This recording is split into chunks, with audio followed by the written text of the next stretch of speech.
बिस्मिल्लाहिर्रहमानिर्रहीम। अस्सलाम वालेकुम व्यूअर्स, आप देख रहे हैं अपना यूट्यूब चैनल हज़ारा कुकिंग पॉइंट और हम आपकी खिदमत में हाजिर हैं आज फिर एक न्यू रेसिपी के साथ। तो जी हाँ, आज हम बनाने जा रहे हैं आपके लिए मज़ेदार लजीज सी भिंडी कीमा, जो कि सबकी फेवरेट है। जिसके लिए चलते हैं जल्दी से अपने किचन में और बनाते हैं भिंडी कीमा।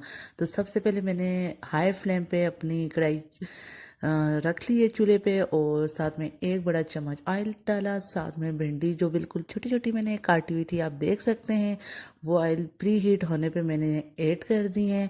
यहाँ पे जो मेन टिप है, जो हमारी कोशिश होती है आपके लिए लेके आए, वो ये है कि भिंडी को किस तरह से आपने फ्राई करना है और इसके साथ कौन कौन सी चीज़ें ऐड करनी है, आपने स्किप नहीं करनी वीडियो। तो देन यहाँ पे हम सबसे पहले एक चम्मच छोटी खाने की अजवाइन ऐड करेंगे। अजवाइन से जो होता है कि इसमें जो श्लेष या गम टाइप चीज़ सी बनने लग जाती हैं, वो इसमें नहीं बनेगी। बिल्कुल ये अलग अलग होंगी, चिपकेंगी नहीं आपस में। और साथ में यहाँ पे हम ऐड करेंगे आधा चम्मच हल्दी और साथ और थोड़ा सा नमक ऐड करके अच्छे से मिक्स करेंगे। और देन इसे 7 मिनट काफ़ी होंगे फ्राई करने के लिए। फिर हम इसकी आंच मीडियम कर देंगे और 2 मिनट के लिए हाई रखेंगे जब इसमें अजवाइन ऐड करेंगे, क्योंकि ये हाई फ्लेम में होगी तो वो अजवाइन इसके अंदर जब इसके साथ चिपकेगी तो इससे वो जो स्लैश चीज़ थी है वो चीज़ नहीं बनेगी। और उसके बाद मीडियम फ्लेम पे आपने 7 मिनट के लिए इन्हें फ्राई करना है।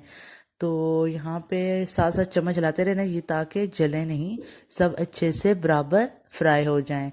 तो यहाँ पे हमारी ये फ्राई हो चुकी हैं। देन हमने अपनी दूसरी कढ़ाई में 2 बड़े चम्मच ऑयल ऐड किए। साथ में मैंने 2 नॉर्मल साइज़ की प्याज बिल्कुल बारीक बारीक काट दी थी, जो कि ऑयल में ऐड कर दी और इन्हें मैंने लाइट फ्राई करना है, थोड़ा हल्का सा ब्राउन करना है, डार्क ब्राउन नहीं करना, लाइट ब्राउन फ्राई करना है।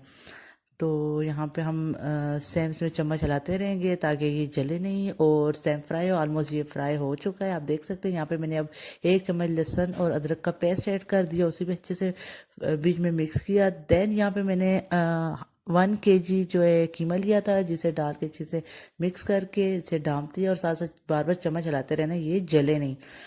तो अच्छे से ये भून जाए तो देन हम अपने नेक्स्ट इंग्रेडिएंट की तरफ जाएंगे। और अब साथ में ये भुन चुका है तो इसमें आधी चम्मच हल्दी, 1 चम्मच लाल मिर्च और आधी मिर्च दरा मिर्च और आधी चम्मच खुश्क धनिया डाली है। वो मिक्स करते ही साथ में मैंने 4 से 5 बड़े साइज़ के टमाटर बारीक काट के इसमें ऐड कर दिए हैं। भिंडी में टमाटर वगैरह जितने ज़्यादा मसाला होगा वो उतनी ज़्यादा स्पाइसी, मज़ेदार, लजीज और चटपटी सी बनेगी। भिंडी में मसाला हमेशा ज़्यादा रखा करें। तो यहाँ पे हमने साथ में 2 मिर्चें लंबी लंबी काट के डाली और आधा चम्मच जीरा डाल के डाल दिया थोड़ा सा। फिर इन्हें 2-3 मिनट मीडियम आंच पे, देन इसे फिर हमने चम्मच वगैरह हिलाया, साथ साथ डालते हैं, फिर चम्मच हिलाते हैं। टमाटरों को 5 to 7 मिनट इसकी अच्छे से हमने भुनाई करनी है।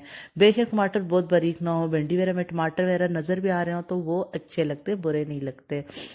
तो यहाँ पे अब हमारे टमाटर वगैरह भुन चुके हैं, कीमा भी बहुत अच्छे से भुन चुका है। तो यहाँ पे मैंने 1 kg जो है भिंडी ली थी, जिन्हें फ्राई किया हुआ है मैंने आपके सामने 7 मिनट के लिए फ्राई किया था। देन उन्हें ऐड करने के बाद मैंने मीडियम से थोड़ी सी हल्की आंच पे इन्हें ढाँप के 3 और 4 मिनट के लिए पका लिया है। और यहाँ पे माशाल्लाह से ऑलमोस्ट हमारी भिंडी रेडी हो चुकी है। उम्मीद है आप लोगों को ये रेसिपी बहुत पसंद आएगी जब आप ट्राई करेंगे, स्पेशली ये रमज़ान के मंथ में। और रमज़ान में इस तरह की सब्ज़ी वगैरह बहुत अच्छी लगती है। तो एंड में हमने थोड़ी सी धनिया और हरी मिर्चें बारीक कटी हुई थी जो इसमें ऐड कर दी और अच्छे से मिक्स कर रहे हैं।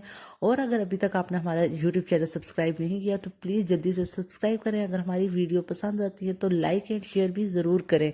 और आज के लिए इजाज़त दीजिए, अल्लाह हाफिज़।